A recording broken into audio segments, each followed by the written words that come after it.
Hi, everybody. I am Hayley Mitchell-Haugen. I am the editor of Sheila-Na-Gig Online and Sheila-Na-Gig Editions. And tonight we're very excited. We have a great lineup with our featured reading, Jane Muschenetz, and a number of fabulous poets from Sheila-Na-Gig Online from our winter 2022 issue. I'd like to introduce Jane now for you. Jane is a Ukrainian-born, Russian-speaking Jew who was granted asylum as a refugee to the U.S. at 10 years old. She's fully grown MIT nerd, as she describes herself, a mother, an emerging artist, and a writer. Her first collection of poetry, All the Bad Girls Wear Russian Accents, is from Kelsay Books, and that is the book that we are celebrating tonight, and I'm looking forward to hear this great reading. Jane's work can also be found on Sheila-Na-Gig Online and on her website, palmfrondzoo.com. Welcome, Jane Muschenetz. I'm so excited to have you here with us. Thank you so much, Hayley. I'm really excited to be here today. And as an emerging writer, Sheila-Na-Gig was one of the first places where my poetry was welcome, and I felt welcomed into the poetry community. So it's a real delight to be here sharing my first collection. This is it. This is the beautiful cover that my husband took that photo of me. And so, as you mentioned, my first language wasn't English, it was Russian, so I feel I have to say hello in Russian as well. Здравствуйте. And for those of you in the chat, if you speak another language, or at least know how to say hello in another language, I invite you to do that right now too, to kind of make the virtual connection a little more interactive. I will start off reading the first 4 poems in this collection, the first of which is Lviv, Ukraine. Long before Reuters and BBC reporters signed off from it, Lviv, Ukraine, was my hometown. I knew it by another name. Lvov, Ukrainian Republic, USSR, is, like anyone's childhood, I suppose, a dot on the map of time that no longer exists. None of us can ever go back to our soul's point of entry into this world. Lviv was Ukrainian, Soviet, Russian, Polish, Slavic, Austro-Hungarian territory, and all of them hated the Jews, more or less equally. You see how tugging one tongue can unspool the entire tapestry? Lvov was the name of my birth city in Russian, which is my mother tongue. My father's first language was Yiddish, but that is also not the whole story. Simply another forbidden melody, a compromise of German and Hebrew, of heart and geography, a plundered treasure reaching its golden roots all the way to Aramaic grains of sand. Ancient alphabets, some mystics believe, house the true name of God, once known, a word to unlock understanding. If only we could speak it, placing the right accent on the right syllable. Naming God is an ambition I do not share.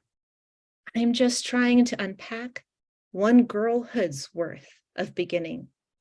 Each language a nesting doll, carrying inside itself all the recipes and ingredients of a people, their poetry and their death certificates, their libraries, songs, and kill orders, health records, love letters, addresses we can't return to, and none of it is enough.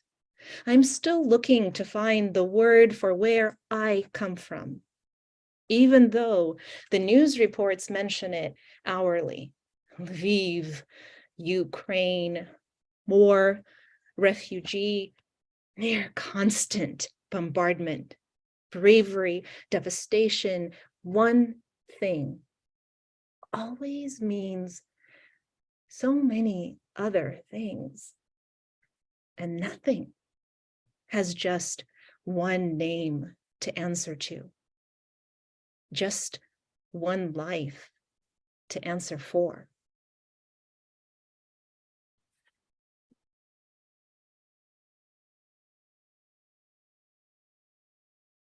Definitions. This is poetry.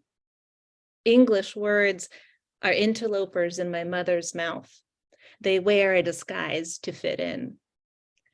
Th, s sounds take on hard edges. V's stand in for W's. R's roll with it better, but they're not fooling anybody. Where lines? Where a rhyme? She demands. There are no rules. America. Maybe. But where are rhyme and reason found on a map? She goes to the shelf to show me, a cover creased more than her still smooth hands.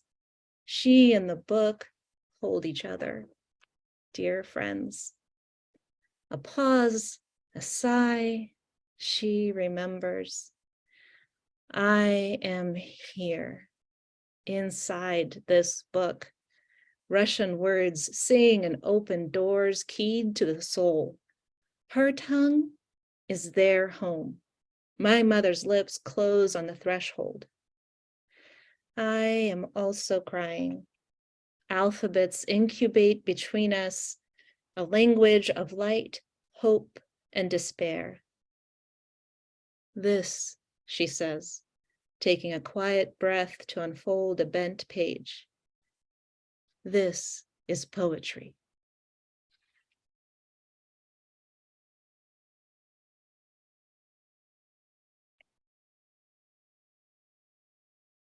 So the next poem is called All the Bad Girls Wear Russian Accents, and it's the one for which the book is titled. In the movies, villains have accents. Sometimes German, but mostly Russian. Hard-edged lyrics of something forbidden.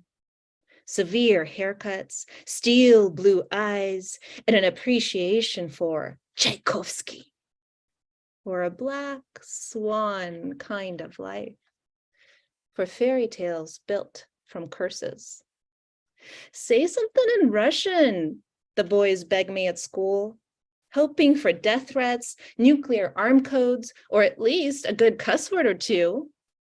I answer, Krasavitsa, a bullet through every consonant, bare my teeth on the V, exhale over that last ah, imply red lipstick. Well, what does it mean? I don't tell them, only smile as they try to shape the unfamiliar with their mouths, repeating my mangled conviction over and over, laughing. They will shout it after me. I know from experience. Throw it out with pride for remembering. The next time they see me, maybe use it as a perpetual greeting for the only Russian speaker they know, which is why I won't teach them anything ugly. It will only be poured back over me later, a feedback loop quicker than some. Krasavitsa in Russian means gorgeous woman, which in the movies, all the best villains are. I always love reading that one.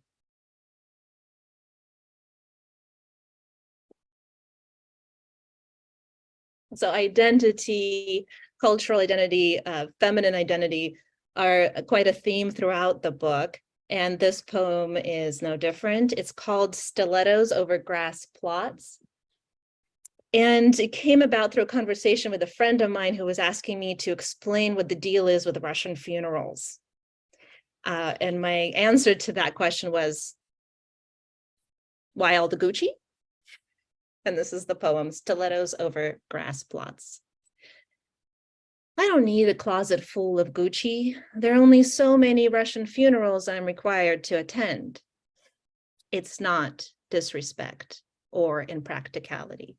That full-breasted, open-lipped eulogy in brand-name sunglasses carried groceries across snow-laid banks to feed her ailing parents. tore open every artery to sharpen the blade of beauty. Migrating birds have their own kind of camouflage. My people wear stilettos over grass plots. Outline tragedy was leopard print and lipstick. Lift up tombstones to label check if they're good enough to belong here. Seems unnecessary, I know, especially because we recognize our flock not by attire, but something more sinister than genuine leather, something behind the eyes asking, females of the species, what's the use of being a weapon and not knowing how to wield yourself?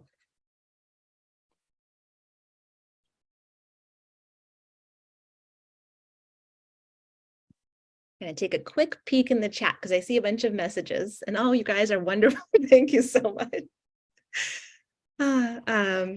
It's really fun to read to a room full of poets, many of whose work I admire myself, and I appreciate these messages very much.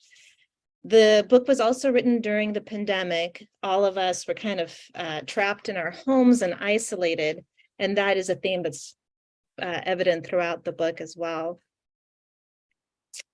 Guest ready. In the clean part of the house, I can sit and pretend my life is well organized and dust-free. Some people have drawers or closets where messes get shoved out of sight. Amateurs. I have whole rooms, corridors not ready for company. Just this summer, I bought an entire house so I can vacation from the one I keep too full.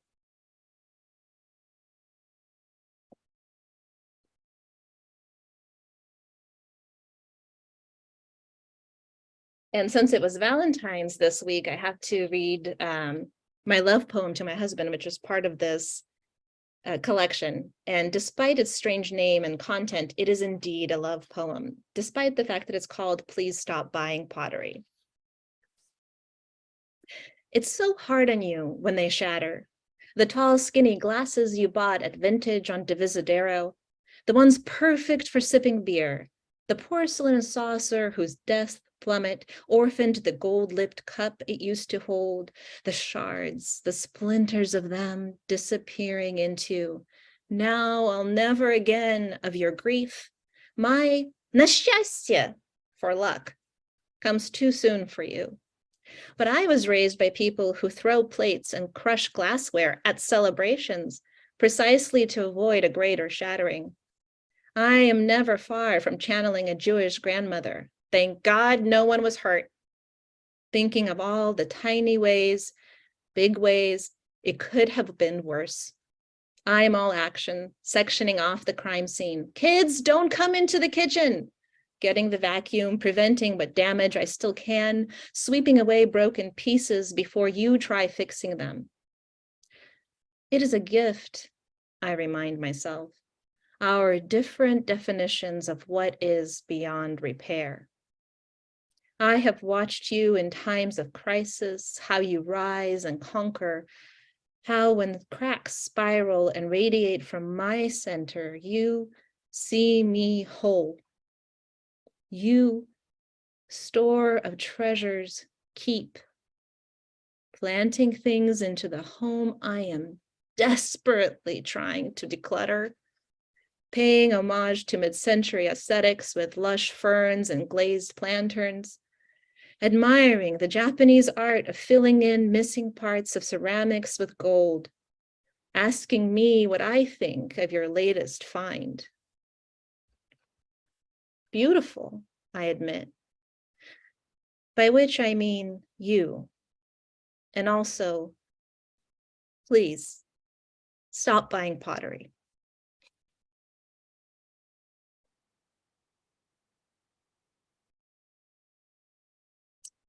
I've got about 3 more poems with which to finish, and they touch on another theme that's in the book, which has to do with cultural identity and American lives, because another thing that was happening during this time was a very divisive political climate. So we were feeling isolated at home due to the pandemic, and also isolated and divided due to the political atmosphere in the country as well. This one's called More American. The pot melts slowly. What's more American than apple pie? What's more California than avocados? What's more Texas than Tex-Mex hot sauce? For every go back to where you came from, there's a college student thanking God for ramen. The pot melts slowly, boils over. It's hard to keep anger at a simmer. Only resentment stews naturally. Seasons bring seasoning. Politicians, their reasoning, stirring the pot. Don't touch it. It's hot. What's more American than reaching for the stars, earning our stripes? What's more Washington than demanding our rights, defending and bending the arc towards justice? It's just us. U.S. United is in the name. The bigger the friction, the higher the flame under the melting pot from which we all came to understand where we are going. Intention. No matter how slowly the pot melts toward reinvention. What's more Kentucky than bourbon? What's more Wild West than steaks, pulling them up, raising them? What's more American than poker? All in gamblers, every last one of us, sold and bought. We who arrived at the table with nothing except ourselves, and threw that in the pot.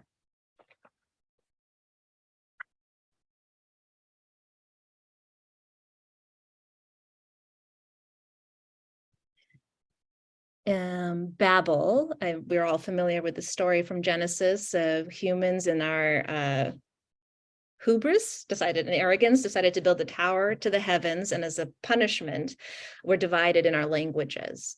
And this language is a big theme through this book as well. Babel. Remember when we all collectively agreed that we should eat at least 5 servings of fruits and vegetables daily? It meant something, that common ground, even if in the end we all ate uncomplicated carbs instead. Also, daily walks. Also, fresh air. Also, birds and relationships and meaningful work and love, unloneliness, good deeds, gratitude. Also, breath. Slow, even, deep. And yeah, maybe we didn't all believe in God the same way, but we did share a sense of what was good, a common aspect, articulating some unifying love of motherhood and apple pie. All of us pulling our own bootstraps in one direction, up, toward heaven. Like a multilingual prayer, our words unhinging from the dictionary's wooden thud, swarming into flight like bees abandoning the hive collective. Things that we speak, things that remain unspeakable within us, hunting home husks of truth and hope, still sweet and waxing on our tongues. Remember what we said we'd taste instead?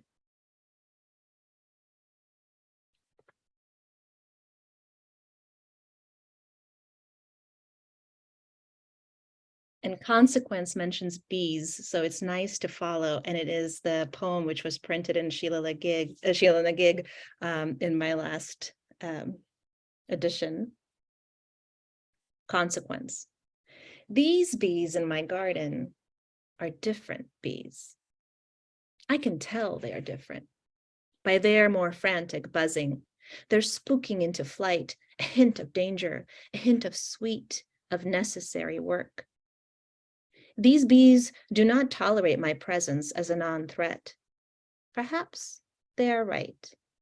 I did call the beekeeper out the other day to rehome the hive who swarmed in my cherry tree. Those bees were gentle souls, and they went easily into the kind beekeeper's box. How could these bees, the ones who remained, know that box was not a coffin? I can offer no guarantees that they would understand. The picture on my phone of that hive living by the sea in Point Loma means less than nothing to them. They turn away from me and dive deeper into the red-purple hearts of my gorgeously blooming poppies, flowers which I myself had planted, knowing full well and hoping even that bees would come.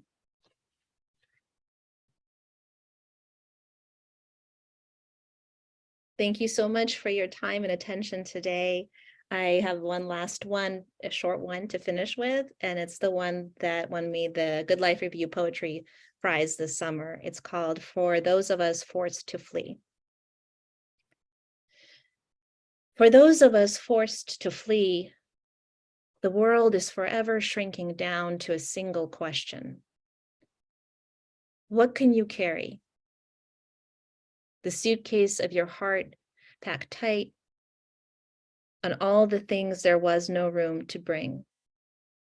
Your memories of home, the snowflake moments of your youth, the blooming lilac tree outside your bedroom window. A heavy burden saps your strength on a long journey. Bring only what you need.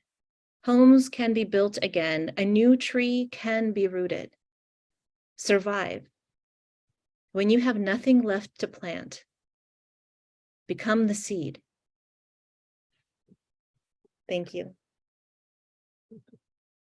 Just fabulous, Jane. Thank you so much. Just super wonderful. That's Jane Muschenetz, and her book is All the Bad Girls Wear Russian Accents from Kelsay Books. So check it out. It's just sounds so wonderful. It's one of those books that, I wish I had snagged before Kelsay got to you. So congratulations on it coming out. Next, we're going to be moving into our open mic portion of the evening. We have some wonderful poets here from our winter 2022 edition. Doesn't get much better than this. We have all these contributors to the journal, and many of them here are also our Sheila-Na-Gig Editions authors as well. So just an amazing lineup today. We're going to open with Stephen Deutsch. You're first, Stephen. Undo your mic. I said, I don't know if I want to follow that reading. It was terrific. That's a hard act to follow. Anyway, I'm going to read two poems. The first is from the winter edition. A lot of my poetry seems to center on my brother, who was quite a character. Not that they're autobiographical, but they seem to come back to him.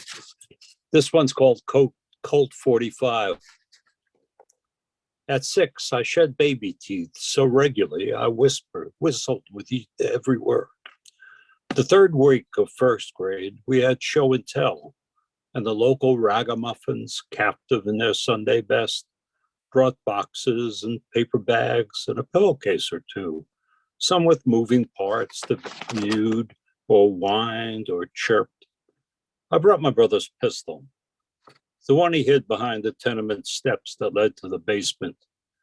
To get it in my lunchbox, I had to squash my PB&J and banana, and it was heavy. Took all my strength to lug it across the boulevard and up the stairs to the classroom. I sat behind 3 Lucky Charms and a 2-headed nickel.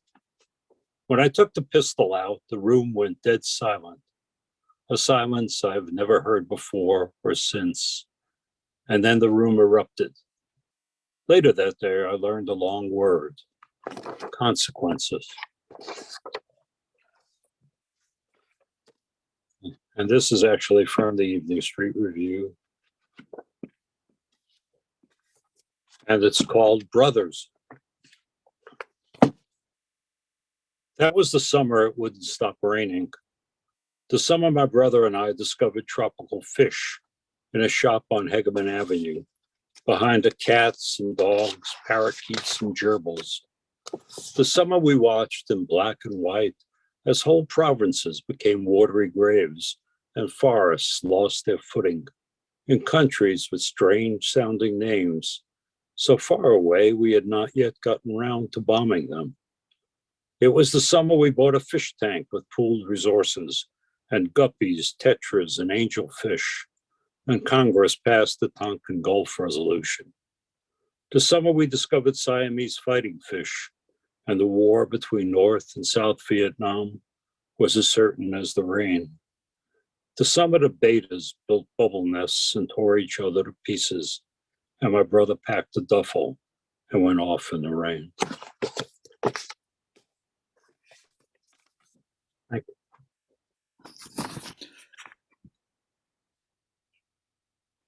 Nice reading, Stephen. I'm John Palen. Hi. Hi. And I'm in Urbana, Illinois. It's just a great pleasure to be here and a privilege to hear that wonderful reading by Jane of her smart, funny, and moving poems, and to be here with all of you. Hayley did me the great honor last year of publishing my chapbook, Writing with the Diaspora. So thanks, Hayley. Both of the poems that I will read are in the winter issue. The first is a part of a series of ekphrastic poems I'm working on based on paintings by Picasso.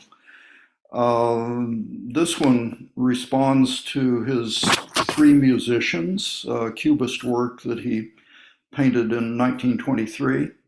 And we've worked it out so I'm able, I hope, to screen share that with you. There it is. I hope you can all see that. It shows three Commedia dell'arte figures, Harlequin, Pierrot, and the monk, seated with their instruments. I've chosen to make them pit musicians for an opera company. And one of the musicians, I don't know which one, is the speaker of the poem. It's called Down in the Pit. Our chief executive wears Armani, talks visions, missions, and goals. The board chairman wonders why a tuba player makes as much as a violinist. The writhing maestro conducts the audience through the expected emotions. We're lucky if he's sober and leaves us alone. And here we are, Harlequin, Pierrot, and the monk, night after night in the crowded pit. We do that spooky stuff we've learned at such cost, raising dead notes to life, waiting for the rare hour when some wild god plugs our drop cord into the universal grid. And even we don't understand how we got to be so good.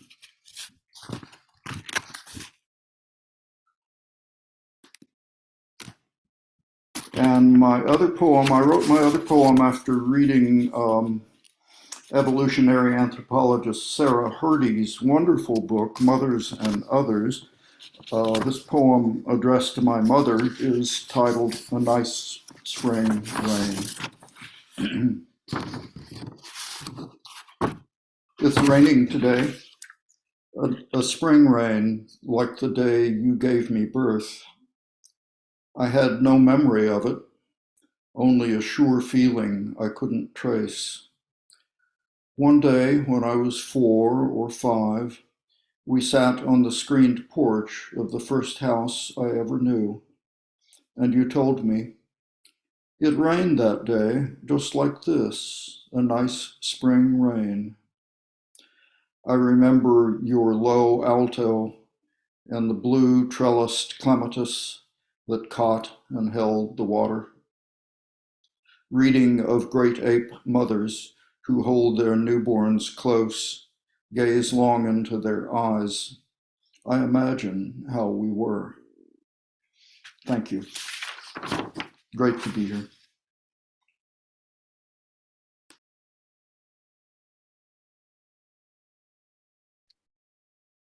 Hi, first I just want to thank Hayley for the opportunity to gather and to listen to so many different people. And thank you, Jane, for your sharing, especially tonight. My first poem is in the December edition. It's called Stain and Turpentine. It's about my father. I spent a lot of time kind of at his legs, probably bothering him. Woodworking was not his profession, but he was very good at it. And as a boy, I never understood why turpentine was used to clean your hands. And then you had to go use fragrance soap to get rid of the turpentine smell. But I still don't get that paradigm. So this is called Stain and Turpentine. My father would make a thumbprint, a smudge of stain on the wood, unwilling to waste the time to clean a brush, bend and blow to dry it, enough to judge how grains stood out and the wood in between relaxed. He'd test two at a time, one thumb, the next, on a trial cut, short but not too short to distort his impression. The stain would flower, his imprint grown larger by the spread of the stain in the vessels and channels of the wood, as if some of his blood had entered the stain and now imbued. He knew wood, knew tree, copse, fir and forest, sawdust and plain shaving curling at my shoes. I watched the stain inflate, widen, gather, then round a swirl or blemish, set, before turpentine washed pigment from his fingers. When I look at the finish years later, I can see his heart still inhabits. Thank you.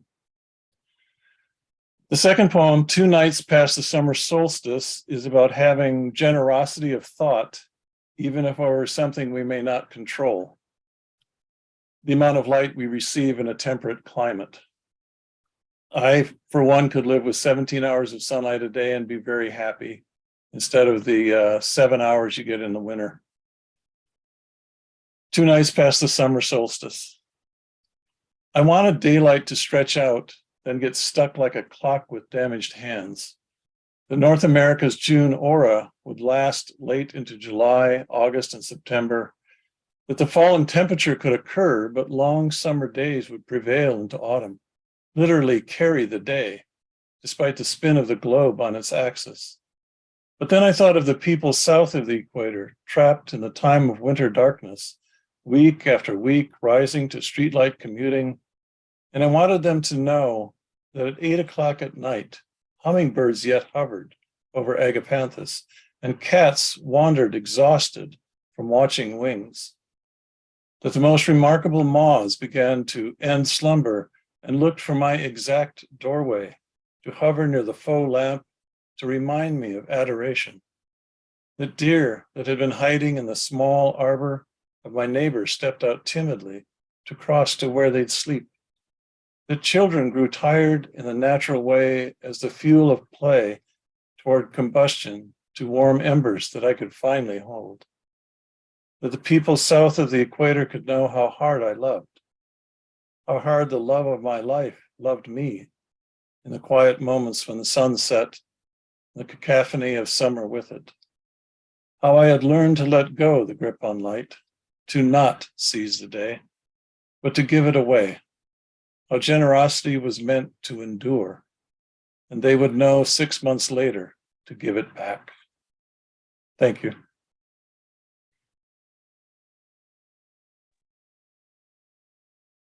That was great, Jeff.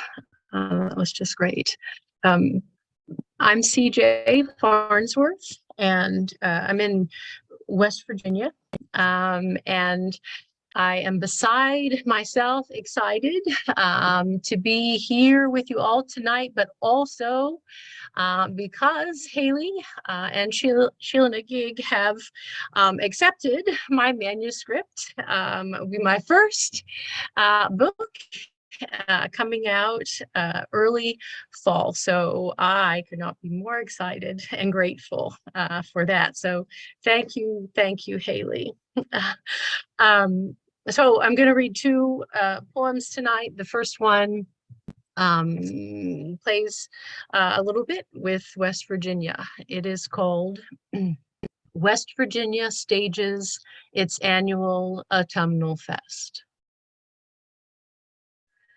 They supped the mums, though they are not supposed to, if conventional wisdom is wise at all. Such are our dear, never sad spots. All the same, bring your bunny mouth home, dear. Come and press your ultrashell whiskers between these hills. Come to hear how the voices in the leaves, don't leave. It's a big whoop. It's gut fun. I'll roll out a kudzu rug and bestow crown vetch upon your goldenrod.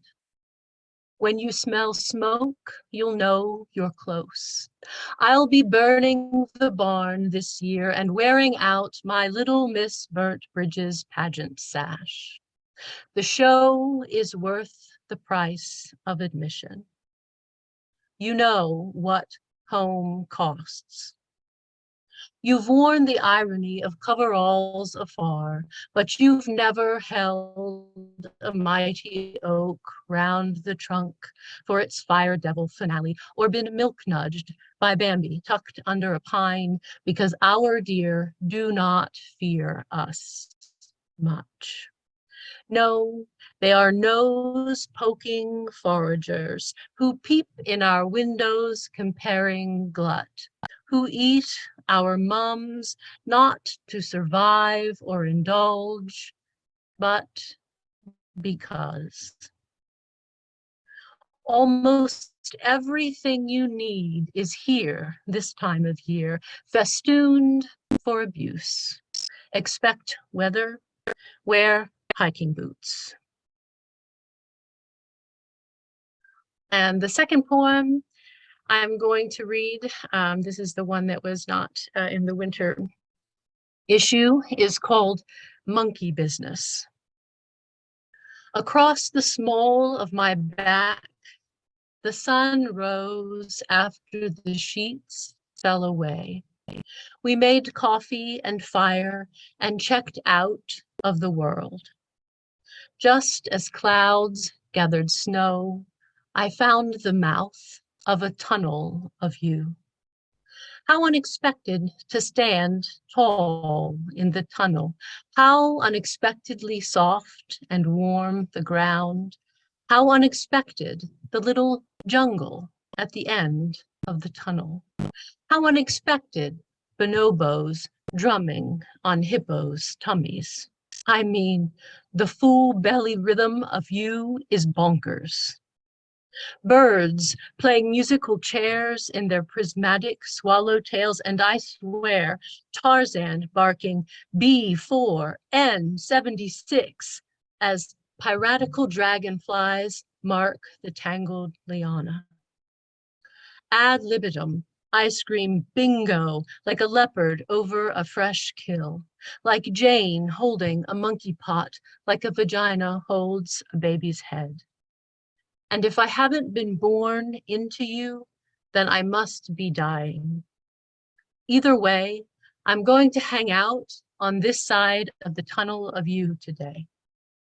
I want to gather some heliconias and see how long I can stand like a flamingo. Thank God the day was blank and everything outside overstrung. We've been clawing away for a while now. Still, we stumble into wondrous tunnels. From time to time, maybe we could raise some heliconias or watch monkeys comb through each other's hair as though the planet depended on it, as though each mite they pluck is the gold bond of commitment, the gorilla glue of bonding. After all, we are still teaching each other what it means to be human. And that's all. Thank you.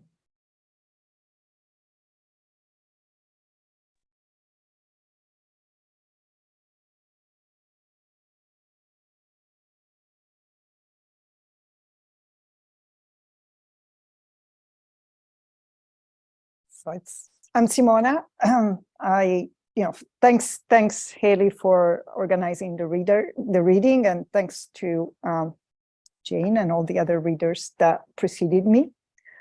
I'm going to read the poem that it's in the winter edition of Sheila-Na-Gig Online. First, in the forest, I do not feel small. Not a rope, a broken brick, pottery shards shift and clash in my inner space. As the center wobbles, I stumble into the day, yet wish only to curl into a comma. Reduce the space I've heard I hold no right to reserve for my use. Breaths, beats, what makes me alive slows down. Wait. I enter a vault of trees, ceiling in shades of green, fronds, leaves, needles, floor dark and soft to the step. If sunny, light sifts down like sand through my fingers. When overcast, light washes trunks and branches with a matte glaze. Sacred is the place that unties me, expands my reach, builds an echoing hole within, fills it with bellbird's song. I encompass a sliver of universe, alive, alight with pulse.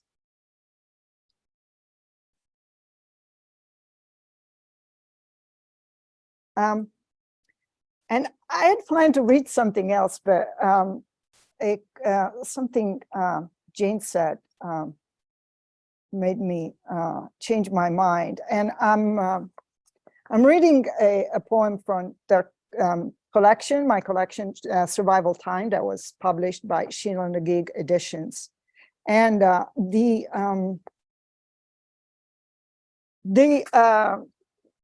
so as we heard, Jane talked about funerals, and the poem about funerals, there was a question, what's about Russian funerals? And so that was reminded me of what inspired me to write this poem called The Crypt. And I am Italian, and the question I was asked was, what is about Catholics and dead bodies? And so here is the poem that was inspired by that question. The Crypt. Shady, the basilica, cool. Light filtering through paned windows draws a path through redwoods and marbles the ground, a creak or a bird's whisper. Christ looks down from the apse. I descend into the crypt. St. Ambrose lies in a glass casket, a skeleton, in bishopric robes. I sit with him, my holdfast, with a fallen redwood too, look for conversation in places born sacred.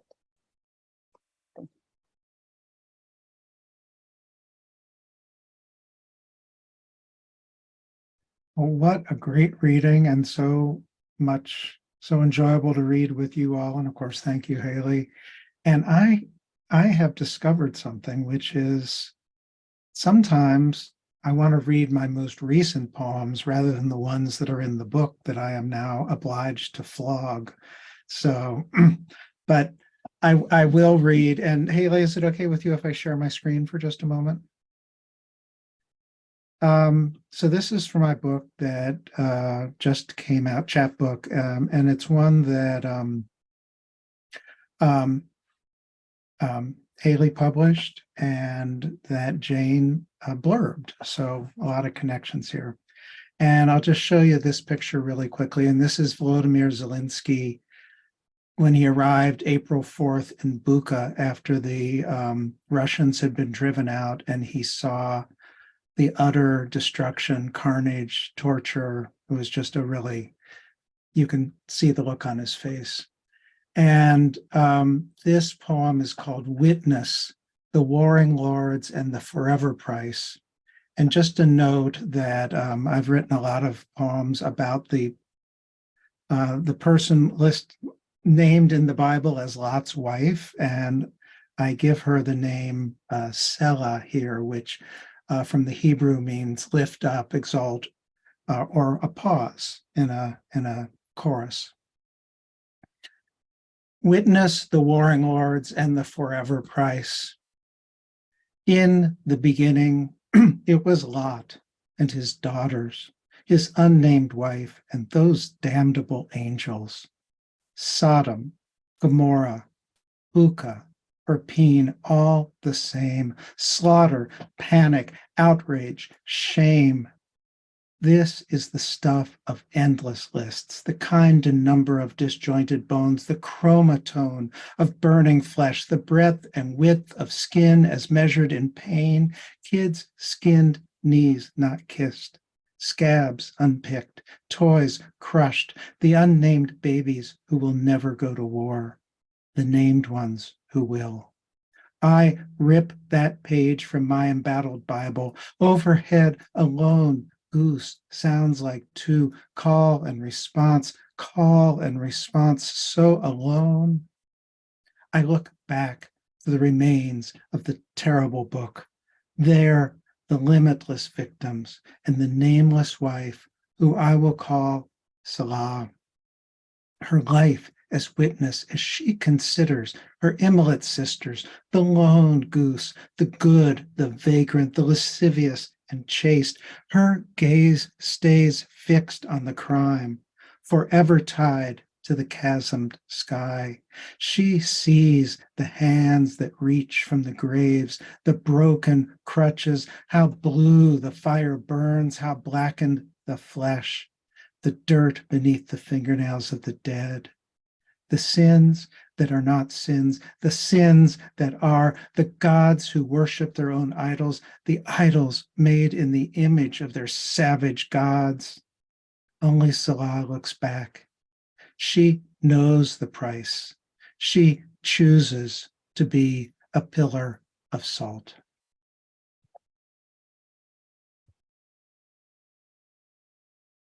And this is from the winter edition, and I read the first one first so I could end on a love poem of sorts.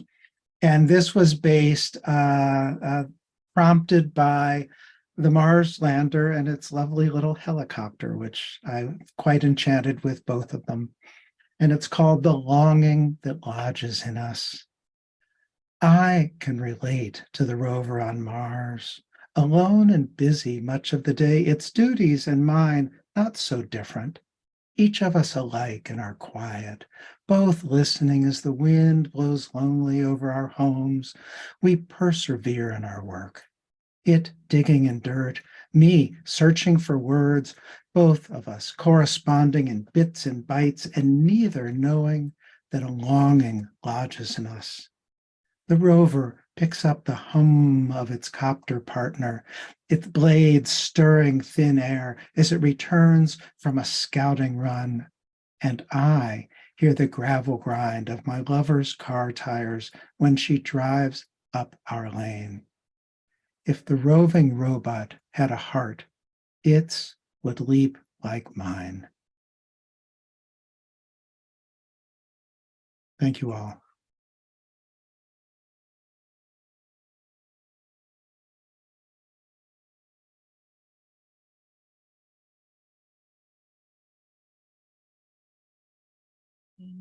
And Tresha, you're up next to close us out. I don't know if Tresha had to step away. I am here still. Thank you all so much for being here. So I'm Tresha Haefner, and I facilitate workshops at the Poetry Salon. And I noticed a number of the writers I was working with kept getting some of my favorite of their poems published in Sheila-Na-Gig.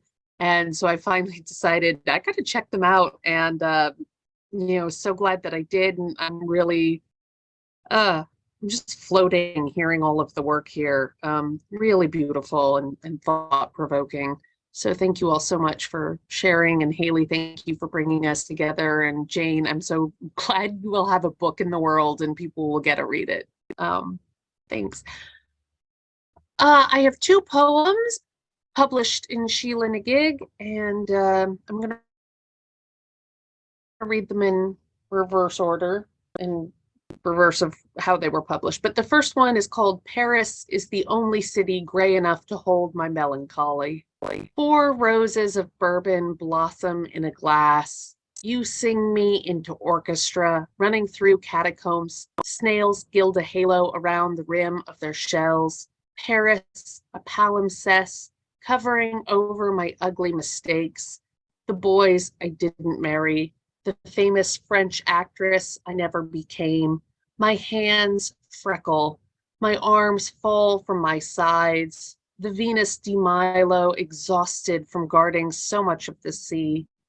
Paris, we are in disrepair.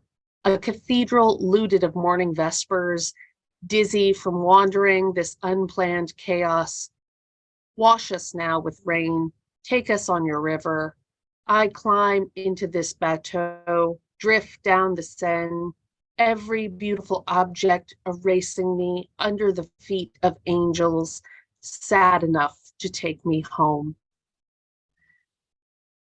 And so this one is called Why I Can't Write an Honest Poem About My Mom. My job is to protect her, hang the blood-stained linen bandages and pull them in before anyone sees, to close the bathroom door before she takes out her teeth, to cover all her sores in cream. On her trip to Venice, she doesn't want to talk to strangers, everyone a wolf or an inconvenience, a bridge she cannot cross. She has a new hole in her trachea, gurgles language, needs me and my sister to interpret meaning from a cataclysm of sounds. We get tired, carry her in her wheelchair over the bridge of sighs, plan the easiest route from St. Mark's Public Square to a private room where she can nap. Our job is to practice kindness, to mother her with ice chips, hot Americano, and easy entertainment. And this is why I became a poet. So I could tell this story without saying too much, not to reveal the truth, but to conceal her sores in metaphor. So you could suffer with us, but only so much, as we walk together this floating city, walled fortress, speaking a gorgeous language I still can't understand. Thank you. Tresha, it's so nice to hear that people are talking about Sheila-Na-Gig and writing things in other venues and sending them in, and that the support just carries outside of these walls in my Kentucky basement, and that the message is getting out there. We received 900 poems to consider for the upcoming spring issue, so that definitely says that what we're doing is it's working, and I can't take them all, right? But I'm trying to make new rules for myself. Okay, all the old people that I love, and I'm going to bring them in, and I've got to make sure we get like at least 30 new ones, and so we're just getting bigger and bigger, and it's pretty exciting, and to continue to do readings like this, and to support even your books from other presses. I'm happy to do it because everybody's comes here, they support each other. Jane has written the blurb for the back of Dick's book that just came out. I'm blurbing Stephen's book, I blurbed Denise's book. It's all just lots of support and well-earned support too. I don't feel like we're just ego stroking here. We're doing good work and being great literary citizens. So thank you, Jane Muschenetz, for your amazing reading. Her book again is All the Bad Girls Wear Russian Accents from Kelsay Books, and you can check out our other fabulous readers Many of them Sheila-Na-Gig Editions authors, in addition to online contributors at Sheila-Na-Gig blog.com. Thank you so much, everybody, for being here.